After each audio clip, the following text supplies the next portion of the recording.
ഇനി നമ്മൾ പോകുന്നത് തൃശ്ശൂരിലേക്കാണ്. തൃശ്ശൂരിന്റെ വശ്യമനോഹാരിത ഇടമാണ് ചാലക്കുടി. എന്നാൽ പുഴയിൽ സൗന്ദര്യത്തോടൊപ്പം അപകടവും പതിയിരിപ്പുണ്ട്. കാഞ്ഞിരക്കടവ് പാലം യാഥാർത്ഥ്യമാകാതായതോടെ ഒരു നാടാകെ അപകട യാത്രയിലാണ്. 2018 തുക വകമാറ്റിയെങ്കിലും നടപ്പായില്ല. ഇതോടെ കിലോമീറ്റർ ചുറ്റിവളഞ്ഞുള്ള യാത്ര ഒഴിവാക്കാൻ പലരും തിരഞ്ഞെടുക്കുന്നത് ചെക്ക് ഡാമിലൂടെയുള്ള അപകട യാത്രയാണ്. സൂരജ് സജിയാണ് റൈഡിംഗ് സൂരജ്.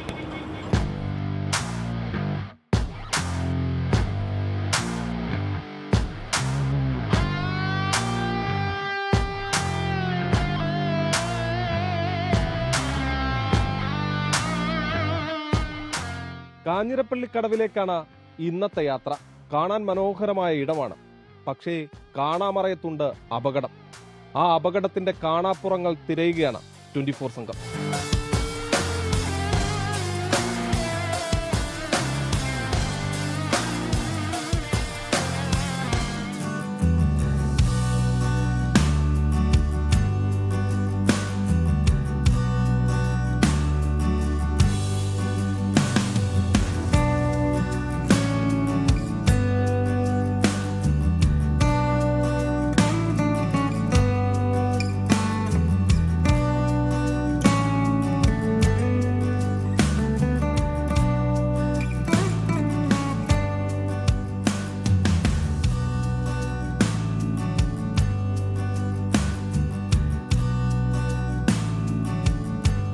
കഴിഞ്ഞ ദിവസം ഒരാളുടെ ജീവനെടുത്ത കൊമ്പൻപാറ തടയണയാണിത്.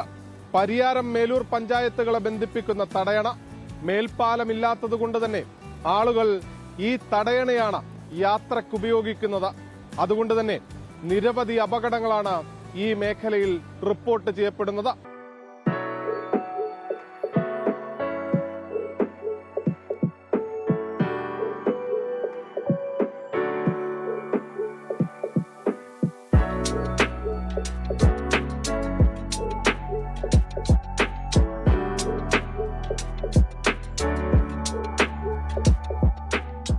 ഈ തടയണയിൽ ഇറങ്ങാനൊക്കെ നല്ല രസമാണ്. പക്ഷേ ഇതിലൂടെ വാഹനം ഓടിച്ചു വരിക എന്ന് പറഞ്ഞാൽ തീർത്തും അപകടകരമാണ്. ഈ വെള്ളത്തിന്റെ ഒഴുക്കൊന്ന് കൈവച്ചു നോക്കിയാൽ പോലും നമുക്കത് മനസ്സിലാകും. ഈ ഒഴുക്ക് അറിയാത്തവരല്ല ഇതിലൂടെ വാഹനം ഓടിച്ചു വരുന്നത്. പക്ഷേ അവരെ സംബന്ധിച്ച് തീർത്തും നിവർത്തികേടാണ്. കിലോമീറ്ററുകൾ ചുറ്റിവളഞ്ഞ മേലൂരിലേക്കും പരിയാരത്തേക്കും എത്തുന്നതിനുള്ള ബുദ്ധിമുട്ടുകൊണ്ടാണ് പലരും ഈ തടയണയെ പാതയായി ഉപയോഗിക്കുന്നത്.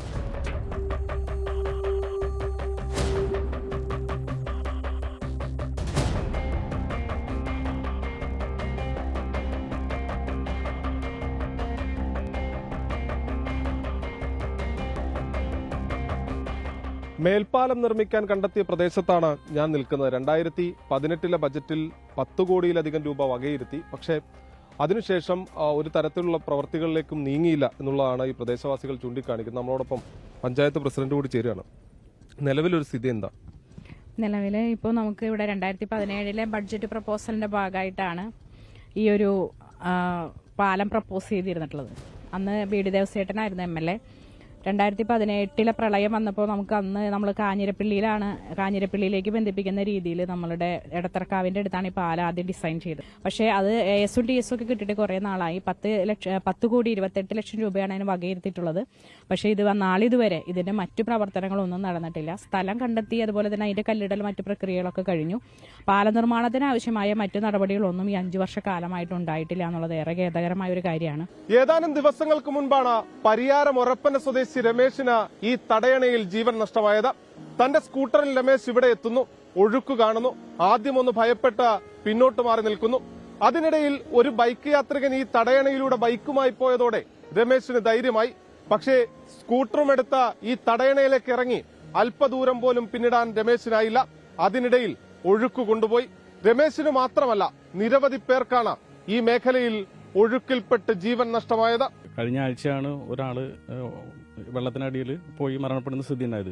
തുടർച്ചയായിട്ട് അപകട മരണങ്ങൾ ഉണ്ടായിക്കൊണ്ടിരിക്കുകയാണ്.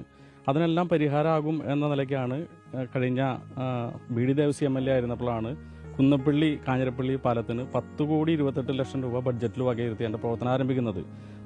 പ്രളയം പോലുള്ള സാധ്യതകൾ ഉണ്ടാകുന്നതുകൊണ്ട് പാലത്തിന്റെ ഹൈറ്റ് ഉയർത്തണം, എന്ന സ്ഥിതി വന്നപ്പോൾ പവർ ഗ്രിഡ് കോർപ്പറേഷനിൽ ലൈൻ പോകുന്നതിൻ്റെ ഭാഗമായി ആ പാലത്തിൻ്റെ അലൈൻമെൻറ്റ് കുന്നപ്പള്ളിയിലേക്ക് മാറ്റുന്ന സ്ഥിതി ഉണ്ടായി. അതിൻ്റെ സാങ്കേതിക പഠനങ്ങളെല്ലാം പൂർത്തീകരിച്ചു. ഇപ്പോൾ 5 വർഷം കഴിഞ്ഞു. 5 വർഷം കഴിഞ്ഞിട്ടും പാലത്തിൻ്റെ നിർമ്മാണ പ്രവർത്തനവുമായി ബന്ധപ്പെട്ട ഒരു പ്രവർത്തനവും ഇപ്പം മുന്നോട്ട് പോകുന്നില്ല.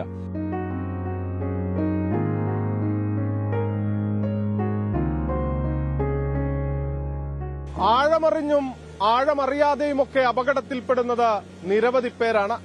ഇനിയെങ്കിലും കാഞ്ഞിരപ്പള്ളിക്കടവിനെ ബന്ധിപ്പിക്കുന്ന പാലം യാഥാർത്ഥ്യമായില്ലെങ്കിൽ നിരവധി ജീവനുകളായിരിക്കും ഈ മരണക്കെണിയിൽപ്പെട്ട് പൊലിയുക. ക്യാമറാമാൻ ബിനേഷ് ബാബുരാജിനൊപ്പം സൂരജ് ജി, 24. ലോകത്തെവിടെയായാലും ഏത് സമയത്തും 24 വാർത്തകളും ഓഗ്മെന്റഡ് റിയാലിറ്റി പാക്കേജുകളും എക്സ്പ്ലെയിനറുകളും വിശദമായി കാണാൻ ഞങ്ങളുടെ യൂട്യൂബ് ചാനൽ നിങ്ങൾക്ക് സബ്സ്ക്രൈബ് ചെയ്യാം.